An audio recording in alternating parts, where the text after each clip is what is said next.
A luz que vem do silêncio, os 10 caminhos de João. Era uma tarde quente em Efeso, quando João, já idoso, sentou-se à sombra de uma figueira e começou a falar. Não havia multidões, nem clamores. Apenas alguns discípulos, um punhado de curiosos e o vento que carregava suas palavras como sementes. Ele não gritava, não impunha verdades. Falava como quem sabe que a luz não precisa de trovoadas para ser vista. O primeiro ensinamento veio como um suspiro: aquele que diz que está na luz e odeia seu irmão, ainda está nas trevas. João não falava de teologia abstrata, mas daquilo que queimava no peito quando o orgulho fechava as mãos em punhos. Ele tinha visto homens que jejuavam, oravam e ainda assim guardavam veneno no coração. O amor não é um sentimento, é a prova de que Deus passou por você, dizia, enquanto seus dedos cansados acalmavam as rugas da testa de um jovem irritado. Depois, veio a simplicidade que desmontava todas as armaduras: Deus é amor. 3 palavras. Nada de fórmulas, nada de rituais complicados. Só isso. E era suficiente. Porque quem já tinha sido tocado por aquele amor sabia, não havia mais espaço para medo. João tinha visto o mestre lavar pés sujos de poeira, tinha ouvido a voz que perdoava enquanto as unhas cravavam madeiras. Se você não ama, não conhece a Deus por mais que saiba todas as escrituras, repetia, e seus olhos, velhos mas claros, pareciam furar a alma de quem ouvia. O terceiro ensinamento nasceu de uma pergunta que ninguém ousou fazer: como podemos saber que permanecemos nele? João sorriu, como se a resposta fosse óbvia. Pela obediência. Não a obediência que engessa, mas a que liberta. Ele falava de um seguir que não era servidão, mas dança como os ramos que se dobram ao vento sem quebrar. Quem guarda seus mandamentos permanece em Deus, e Deus nele. Não por medo do castigo, mas porque o coração, uma vez provado daquele pão, não quer mais outro alimento. Então, veio a advertência que doía como uma agulha retirando um espinho: não ameis o mundo, nem as coisas que há no mundo. Mas João não era um asceta amargurado. Ele tinha visto a beleza das colinas da Galileia, tinha provado o vinho nas bodas de Caná. Não é sobre rejeitar a terra, é sobre não deixar que ela te engula, explicava. O mundo passa. A vontade de Deus fica. E apontava para as mãos, marcadas pelo tempo: tudo que você segurar com força demais, um dia vai virar pó. Só o que você der é que será eterno. O quinto ensinamento foi um convite à honestidade brutal: se dissermos que não temos pecado, a nós mesmos nos enganamos. João não pregava a culpa, mas a liberdade de não precisar mais mentir. Ele tinha chorado sobre o peito do mestre na última ceia, tinha traído com o silêncio na noite da prisão. A confissão não é para Deus saber, é para você parar de carregar sozinho, murmura, enquanto uma lágrima escorre pelo rosto de um homem que, pela primeira vez em anos, baixa a guarda. Depois, veio a promessa que acendia fogos em noites escuras: se confessarmos nossos pecados, Ele é fiel e justo para nos perdoar. João falava como quem tinha visto a ressurreição. Não como uma doutrina, mas como um abraço após uma queda. O perdão não é um prêmio, é um presente que já está em suas mãos. Você só precisa parar de fechar os punhos. O sétimo ensinamento foi um aviso contra as sombras que se disfarçavam de luz: amados, não creiais em todo espírito, mas provai se os espíritos são de Deus. João tinha visto falsos profetas, tinha ouvido palavras doces que escondiam dentes de lobo. A verdade não teme o exame.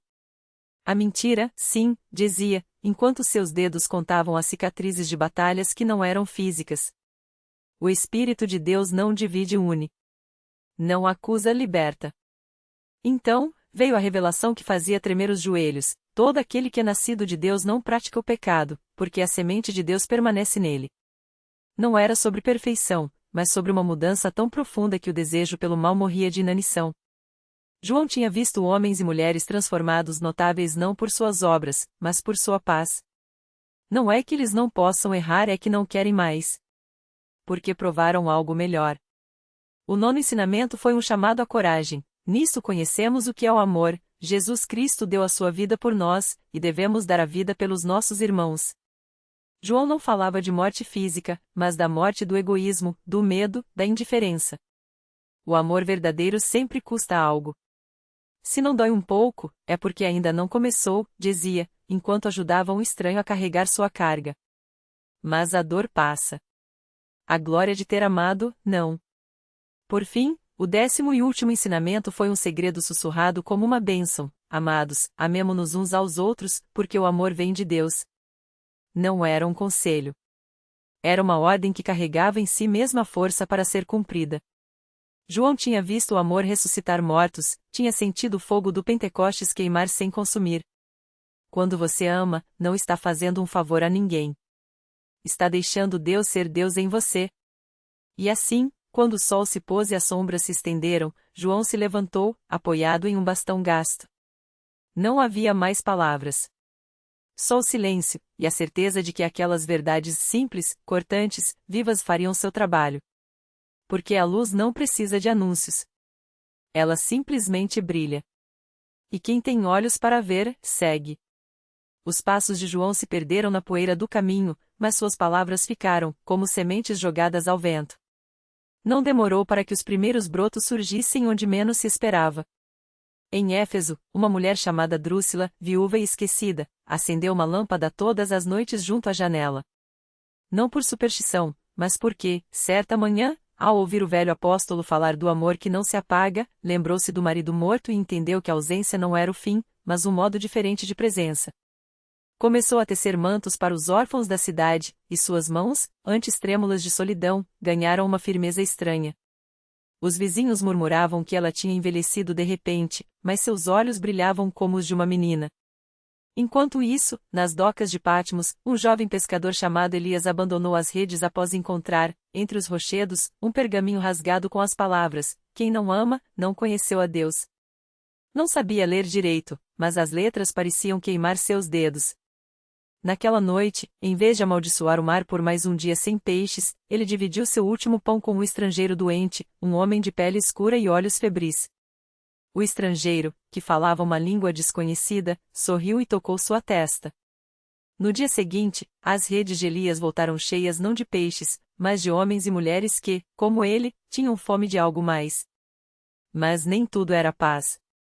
Em Pérgamo, o sacerdote do templo de Asclépio, um homem chamado Cláudio, ordenou que seus servos apanhassem os seguidores daqueles loucos do amor. Eles corrompem a ordem, gritava, enquanto queimava rolos de pergaminho no pátio sagrado. Sua filha, no entanto, espiava tudo de trás de uma coluna. À noite, quando o pai dormia, ela descia até a catacumba onde os cristãos se reuniam e ouvia, fascinada, histórias de um Deus que se fizera carne para ser ferido. Uma vez, ao voltar para casa, encontrou uma moeda de prata no chão o suficiente para comprar sua liberdade. Mas, em vez disso, comprou pão e vinho e os deixou à porta de uma casa onde uma mãe chorava sobre o corpo inerte do filho. Na manhã seguinte, a criança abriu os olhos. O vento levou essas histórias além das cidades, até os desertos onde eremitas buscavam a Deus no silêncio. Um deles, um antigo soldado chamado Longino, vivia em uma caverna, flagelando-se por ter, anos antes, cravado uma lança no lado de um homem na cruz. Todas as noites, sonhava com sangue e água, até que uma voz lhe disse: "Você não matou. Você testemunhou." Quando despertou, suas mãos, antes cobertas de cicatrizes auto-infligidas, estavam lisas. No lugar da lança, segurou um cajado e partiu em direção ao norte, onde diziam que comunidades inteiras viviam como irmãos. E assim, sem trombetas nem exércitos, o fogo se espalhava. Não porque alguém ordenasse, mas porque a chama, uma vez acesa, não pode ser contida. Em cada lar onde um doente era cuidado, em cada praça onde um inimigo era perdoado, em cada olho que secava lágrimas alheias, Deus se revelava não como um juiz distante, mas como o hóspede que bate à porta e espera paciente, insistente que alguém, enfim, lhe abra. O caminho para o norte era longo, e as estradas, quando existiam, estavam marcadas por pegadas de lobos e sulcos de carroças abandonadas. Mas ele não temia a solidão. As vozes que antes o atormentavam, o rangido da madeira sob o peso do corpo, o último suspiro entrecortado haviam se calado, substituídas por um silêncio que não era vazio, mas expectante, como o momento antes do nascer do sol. Às vezes, ao parar para descansar junto a uma fonte, via seu reflexo na água, um homem de barba grisalha, olhos fundos, mas sem a sombra que antes o acompanhava. Na primeira aldeia que encontrou, as crianças brincavam com pedras pintadas como se fossem joias. Os adultos observaram com desconfiança, até que uma mulher de mãos calosas lhe ofereceu pão e mel. Você não é daqui, disse ela, não como pergunta, mas como fato. Ele balançou a cabeça e aceitou o alimento, sentando-se à sombra de uma figueira. Enquanto mastigava, um menino aproximou-se, tocando com curiosidade a ponta do cajado. Isso é uma arma? Perguntou. Era, respondeu ele. O menino franziu a testa, confuso, mas não insistiu. À noite, enquanto o fogo crepitava no centro da praça, os aldeões contaram histórias de fome e invernos cruéis. Ele ouviu em silêncio, até que um velho, de costas curvadas pelo tempo, olhou diretamente para ele e murmurou: Você também carrega uma história. Não era uma acusação, mas um convite. Então, pela primeira vez em anos, ele falou. Não do soldado que fora, nem da lança, nem do sangue. Falou do homem na cruz, do modo como seus olhos, mesmo entre dor, pareciam abraçar o mundo inteiro. Falou da voz no sonho, e de como, desde então, sentia que alguém o esperava além das montanhas. Quando terminou, o silêncio foi tão denso que até as chamas pareciam conter o respiro. Depois, a mulher que lhe dera pão se levantou e colocou mais lenha na fogueira. Fique conosco, disse. Amanhã partimos para o Vale dos Irmãos. Você pode nos guiar. E assim, sem cerimônia, ele se tornou parte da caravana. Não como líder, nem como profeta, mas como aquele que caminha ao lado, que ajuda a erguer a tenda do doente, que divide a última porção de água. Às vezes, à noite, quando os outros dormiam, ele se afastava um pouco e olhava para o céu. As estrelas pareciam mais próximas ali, como se o firmamento fosse um manto tecido com fios de prata. E ele sentia, sem entender como, que cada passo o aproximava não de um lugar, mas de uma verdade que sempre esteve diante dele, escondida na simplicidade das coisas, no pão partido, na palavra dada, no gesto de estender a mão sem pedir nada em troca. Um dia, depois de semanas de viagem, avistaram ao longe uma colina corada pelo entardecer. No topo, uma cruz de madeira simples, sem ornamentos, erguia-se contra o céu. Não era um símbolo de morte, mas de encontro. E quando chegaram, viram que o vale abaixo fervilhava de vida, homens e mulheres trabalhando lado a lado nos campos, crianças correndo entre fileiras de trigo, velhos sentados à sombra contando histórias. Não havia muros, nem guardas, nem templos suntuosos. Apenas uma mesa longa, sempre posta, onde todos eram convidados. Ele parou à entrada do vale, respirando fundo. O ar cheirava a terra molhada e pão fresco. Alguém se aproximou à mesma voz que o chamara nos sonhos? Não, era apenas um homem comum, de rosto marcado pelo sol, que lhe sorriu e estendeu a mão. Você chegou, disse. Não como quem cumpre uma profecia, mas como quem reconhece um irmão que finalmente volta para casa. E ele soube, sem que ninguém precisasse dizer, que ali não era o fim da jornada. Era apenas o lugar onde, depois de tanto caminhar, poderia finalmente descansar as mãos e aprender a ver o mundo não como algo a ser conquistado, mas como um dom a ser partilhado. O cajado, agora, não servia mais para apoiar seus passos, mas para apontar o caminho aos que vinham depois. E assim, sem pressa, ele entrou no vale, onde o fogo queimava baixo, constante, alimentado não por lenha, mas pela certeza de que, em algum lugar, alguém ainda esperava para ser encontrado. O vale se abriu diante dele como um suspiro longo demorado, as encostas suaves cobertas de uma grama que pareciam tecida com fios de prata sob a luz declinante. Não havia estradas, apenas trilhas pisadas por pés descalços ou sandálias gastas, marcando o ritmo de quem já não precisava apressar o passo. O ar cheirava a terra úmida e a algo mais um perfume antigo, como de ervas queimadas em braseiros esquecidos. O homem que o receberá chamava-se Elias, soube sem perguntar caminhava ao seu lado em silêncio, as mãos nos bolsos de um casaco surrado, os olhos fixos no horizonte como se visse algo além das colinas. Não falavam, mas a cada passo, as palavras se tornavam desnecessárias. O vento trazia fragmentos de canções, vozes que não eram suas, risos que ecoavam de algum lugar entre as árvores. Era como se o vale guardasse memórias que não pertenciam apenas ao passado, mas também ao futuro, como sementes enterradas esperando a hora de brotar. À beira de um lago estreito, cujo espelho refletia o céu em tons de cobre, havia uma casa baixa, de paredes de pedra e telhado de palha. Fumaça subia preguiçosa da chaminé, desenhando espirais no ar. Na porta, uma mulher de cabelos grises, enrolados em um coque desalinhado, secava as mãos no avental enquanto os observava se aproximar. Seu rosto era uma rede de rugas, mas os olhos brilhavam com a mesma chama tranquila que ele sentirá no fogo do acampamento. Você chegou, repetiu ela, como se completasse a frase de Elias. A mesa está posta. Dentro, o calor do fogão a lenha envolveu-os como um abraço. Panelas de barro borbulhavam com sopas espessas, pães dourados esfriavam sobre panos xadrez, e no canto, um velho violino repousava sobre um banco, como se aguardasse o momento certo para voltar a cantar. Outros já estavam sentados, um menino de mãos calejadas que esculpia figuras em pedaços de madeira, uma moça de olhos verdes que tecia fios coloridos sem olhar para as mãos, um ancião que afiagava as contas de um rosário entre os dedos, murmurando palavras em uma língua que ele não conhecia, mas compreendia. Ninguém perguntou de onde viera.